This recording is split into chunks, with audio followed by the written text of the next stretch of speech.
이 공연으로 우리 또 집회가 훨씬 더 알차진 것 같습니다. 네, 바로 다음 발언 이제 2개만에 남겨놓고 있는데요. 다음 발언 소개해드리도록 하겠습니다. 남성과 함께하는 페미니즘 대전 모임의 김그루님께서 다음 발언 해주시겠습니다. 앞으로 모시겠습니다.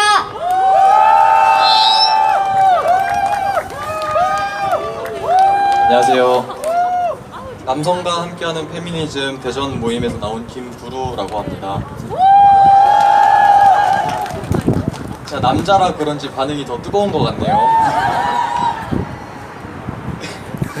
네, 3.8 여성의 날을 기념하는 이 자리에 제가 설 수 있어서 이렇게 참 영광이라고 생각합니다. 저희 남성과 함께하는 페미니즘의 홈페이지에 들어가면 이런 문구가 나오는데요. 남성은 더 나은 일상을 위해 페미니즘이 필요하고, 페미니즘은 더 나은 세상을 위해 남성이 필요하다. 동의하시나요? 네! 여성의 날 행사에 저희 모임이 이렇게 함께 하는 이유는 바로 이런 생각 때문입니다. 페미니즘은 남성인 저 자신에게도, 그리고 제가 살아가는 우리 사회에게도 분명히 이로운 것이라고 생각하기 때문입니다. 각각 개인의 삶에서 우리는 성별을 불문하고 다양한 사람들과 관계를 맺으며 살아갑니다. 친구, 연인, 가족, 이웃, 동료들이 있겠습니다. 이 관계들 속에는 남자도 있고 여자도 있고 장애인도 있을 수 있고 성소수자가 있을 수도 있습니다. 어떤 정체성을 가진 사람들이 억압받았다면, 차별받는다면 그 억압은, 그 차별은 제 주변 관계들, 주변 사람들에게까지 영향을 미치지 않을 수가 없습니다. 차별은 사회 문화적인 현상이라고 생각합니다. 어떤 사람이 가부장적이고 성차별적인 인식을 가진 사람으로 성장하기까지 그 인식을 용인해주고 부추기고 한편으로는 강요하기까지 했던 우리 사회 문화가 그 배경에 있었을 것입니다. 저도 남성이기 때문에 이 문화가 뭐였는지 너무 잘 알고 있습니다. 저는 고등학교 시절 기숙사에서 생활했습니다. 또래 남성 집단에서 24시간 함께 생활해야 되는 공간에서 저는 남자다움을 연기하기 위해서 참 애를 많이 썼던 것 같아요. 만만해 보이지 않기 위해서 거친 말투를 연기하고, 친구들에게 인기 얻고 싶어서, 친해지고 싶어서 저질스러운 농담도 아무렇지 않게 하곤 했습니다. 물론 저는 남성 친구들과만 관계를 맺은 게 아니었습니다. 남녀공학이라서 여성인 학우들도 있었고 학교에는 선생님들도 있었죠. 그러나 다양한 사람들과 함께 있는 공식 석상과 남성인 친구들끼리만 있는 기숙사에서의 분위기, 그 친구들의 말투, 그 행동, 그 행동은 분명 달랐습니다. 저뿐만 아니라 그때 그 공간에 있던 모두가 그 차이를 알고 있습니다. 어떤 사람은 당연히 남자들끼리만 있으니까 편해서 그런 거라고 말할지도 모르겠습니다. 하지만 저는 이와 같은 호모소셜, 남성 사회가 온라인을 통해 더욱더 음지화되고 규모가 커진 결과 엠번방 사건 같은 참혹한 범죄가 될 수 있음을 우리 모두 알고 봐왔습니다. 저는 우리 사회를 함께 살아가는 동료 구성원들에게 다시 물을 수밖에 없습니다. 남자들끼리니까 편해서 여성 동료를 품평하고 성희롱에 가까운 발언이 아무렇지 않게 나오는 게 정말로 편한 것인지. 아니요, 저는 불편했습니다. 그런 불편한 발언을 한 사람 역시 저와 관계 맺고 있는 저의 동료였고, 그 품평의 대상이 된 사람 역시 제 소중한 친구고 동료였습니다. 여전히 남성 사회는 유효한 개념이라고 생각합니다. 성별 간 임금 격차, 고위직 임원 여성 비율 같은 거시적 문제들과 육아휴직, 가사노동, 고부 갈등 같은 일상적이고 미시적인 문제들까지 세상이 많이 변했다고 하지만 여전히 우리는 사회 문화적인 남성 사회 지배 구조에 직감적으로 영향을 받고 살아가고 있습니다. 긍정적인 의미로든 부정적인 의미로든 우리는 모두 연결되어 있습니다. 저는 제 자신의 평화를 위해서 페미니즘과 여성인권운동을 지지합니다. 저와 관계 맺고 있는 소중한 친구, 동료들이 평화로울 수 있어야 저 또한 진정한 의미의 평화를 얻을 수 있기 때문입니다. 저는 대한민국의 한 시민으로서, 우리 사회의 한 남성으로서, 대전 남성과 함께하는 페미니즘 단체 회원으로서, 또 저희 가족의 아들로서, 사랑하는 사람의 연인으로서, 또 누군가의 친구로서 여성의 권리 신장을 지지합니다. 제가 여성 인권을 지지한다고 하면 주변 사람들이 놀라곤 합니다. 저는 남자니까요. 하지만 저와 같은 생각을 하고 있는 남성들이 이 세상에 많이 존재한다는 사실을 많이 알리고 싶어서 이 자리에 오게 되었습니다. 그런 의미에서 제가 이 자리에 설 수 있어 정말 뜻깊고, 이런 자리를 마련해주고 또 여기 함께 해주신 여러분들께 정말 감사하다는 말씀 드립니다.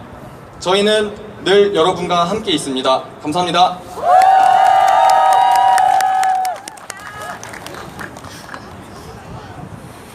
뜨거운 반응이. 네, 여러분, 이렇게 추운 날씨도 공연과 발언의 뜨거운 열기로 이 추위 거뜬히 이겨내고 있는 것 같습니다. 그렇죠, 여러분? 네, 제가 이렇게 덜덜 떨면서 하니까 약간 신빙성이 떨어지긴 한데. 여러분, 마지막 발언 이제 남겨두고 있습니다. 우리 대전 지역에는 젠더 폭력에 반대하며 이에 대응하기 위한 여러 단체들이 있는데요. 그 중에서도 대전 여성인권 TUM의 최선인 활동가께서 마지막 발언 이어가 주시겠습니다. 네, 뜨거운 박수 항상 부탁드립니다.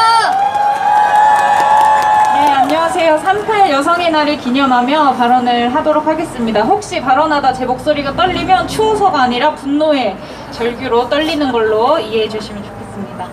네, 저는 오늘 이 자리에 불평등의 최극단, 바로 성매매에 대해서 이야기를 하려고 나왔습니다. 불평등한 사회가 성매매를 방임방조하는 동안 그 성매매가 어떻게 아동 청소년 성착취로까지 이어지는지에 대해서 오늘 발언을 해보겠습니다. 네, 저는 여성인권 TUM의 활동가입니다. TUM은 평등하고 평화로운 세상을 만들기 위해 행동하는 여성인권단체입니다. 특히 성매매 없는 성평등한 세상을 향해 뚜벅뚜벅 걸음하는 여성단체입니다. 성매매에 대하여 깊게 고민해볼 일 없이 살다가 2017년 TUM을 만나면서 한국 남성의 성매수 경험 비율이 50%에 육박한다는 사실, 여성이 성매매에 유입되는 연령이 중학생 정도였다는 사실에 충격과 분노를 느끼고 활동을 결심하게 되었습니다. TUM에 입사해 5년간 반성매매 활동을 하며 성인 여성에 대한 상담과 지원을 이어왔습니다. 그 시간 동안 서서히 깨달았고 확신하게 되었습니다. 성매매는 도덕적 타락이나 개인의 일탈 행위가 아니며 자발과 비자발, 폭력이나 노동으로 논할 사안이 아니라 사회 전방위적으로 발생하고 있는 불평등과 차별이 버무려진 여성 빈곤의 문제라는 것을요. 자본주의 사회에서 불평등과 차별에 대한 고려 없이 개인의 자유나 선택이라는 미명이 따라붙을 때 사회적 약자가 어떻게 착취되어지는지, 이 착취가 착취가 아닌 것으로 어떻게 포장되어 프레임 씌워지는지, 그리하여 가해자는 사라진 채 또다시 여성에게 화살이 돌아오는지, 그 모든 불평등과 차별을 피부로 확인했습니다.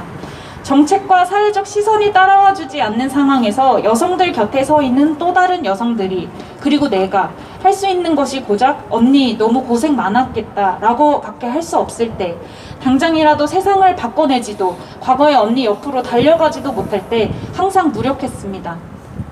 그럼에도 언니들은 어제는 울었지만 오늘은 한 번 웃었고 내일은 하루 웃었습니다. 어느 날은 다시 무릎 꿇고 일어나 삶을 향해 다시 용기 내었습니다. 세상을 향해 외쳤습니다. 폭력과 차별, 혐오로 힘들었다고, 불합리하다고, 이대로는 안 된다고요. 제가 만난 여성들이 보여준 삶에 대한 의지와 희망, 강함과 단단함은 제가 분노와 혐오로 잠식되지 않도록 함께 지탱해주고 있었습니다. 2022년 말 성매매 피해 아동 청소년 지원센터 다락으로 부서 이동을 하게 되면서 미성년자인 여성들을 만나게 되었습니다. 제가 만난 여성들은 중학생, 고등학생, 때로는 초등학생이기도 했습니다. 아동 청소년을 만나게 되면서부터는 성매매가 여성 빈곤의 문제라는 확신을 넘어 여성이 어디까지 성적으로 대상화될 수 있는가 하는 질문에 마주했습니다. N번방 사건으로 전 국민이 경악을 금치 못했고, 성착취로부터 아동 청소년을 보호하기 위한 다양한 법과 제도가 재개정되었음에도 유사한 성착취 사건들의 기사가 끊이지 않고 있습니다. 성평등 정책이 성별 갈등이나 역차별로 저울질되는 동안 통신매체의 발달과 소비 만능주의, 외모 지상주의로 도배된 성차별적이고 불평등한 세상에서 코로나 팬데믹 3년을 경험한 아이들은 스스로를 비하하고 관계에 대한 결핍감을 느끼며 매 순간순간 온라인에 접속합니다. 그리고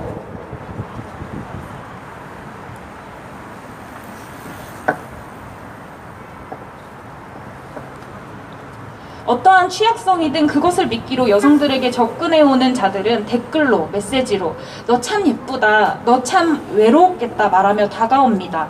나랑 성관계하면 담배 사줄 수 있어, 용돈도 줄 수 있어, 네가 갖고 싶어 하던 그 옷들을 사줄 수 있어 라고 말합니다.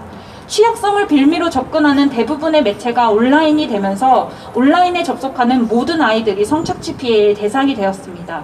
여성가족부 2022년 성매매 피해 아동 청소년 지원센터 운영 연차 보고서에 따르면 2021년 727명이던 상담 실인원 수가 2022년 862명으로 18.6% 증가하며 상담 건수는 70.7% 증가했다고 밝혔습니다.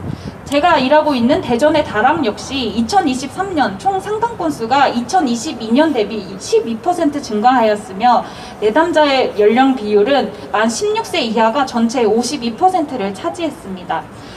다락은 신규 내담자의 이름과 얼굴도 다 기억하지 못할 만큼 경찰, 학교, 보호자, 본인 등으로부터 피해에 대한 상담 의뢰가 쏟아지고 있습니다. 대통령은 구조적 성차별은 없다고 말합니다. 구조적 성차별이 없습니까?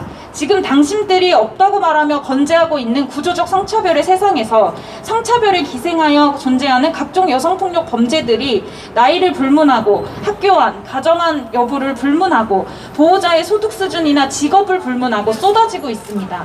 성매매는 남의 일이라고 여겼던 사람들이 경악하며 겁에 질려 내 자녀에게 이런 피해가 생겼다고 호소하는 연락이 날마다 끊이지 않고 있습니다. 국가는 성매매를 묵인하고 방조하는 사이, 이익에 따라 활용하는 사이, 언제 멸망해도 이상하지 않은 요지경 세상이 되어버렸습니다. 성평등한 세상에 성매매는 없습니다. 뒤집어 보면 성평등하지 않은 세상에 성매매가 존재합니다. 누구도 누군가의 욕망을 위해 대상화되지 않는 사회가 성평등한 세상입니다. 이상을 쫓자고 지금 여기 우리가 함께 외치는 것이 아닙니다. 이 땅에 살고 있는 모두가 빠짐없이 들어야 합니다. 우리의 외침이 함성이 아닌 절규라는 것을요. 함께 외치고 마무리하겠습니다. 제가 성평등한 세상에 하면 성매매는 없다 외쳐주시면 될 것 같아요. 외칠게요. 성평등한 세상에 성매매는 없다! 감사합니다. 네.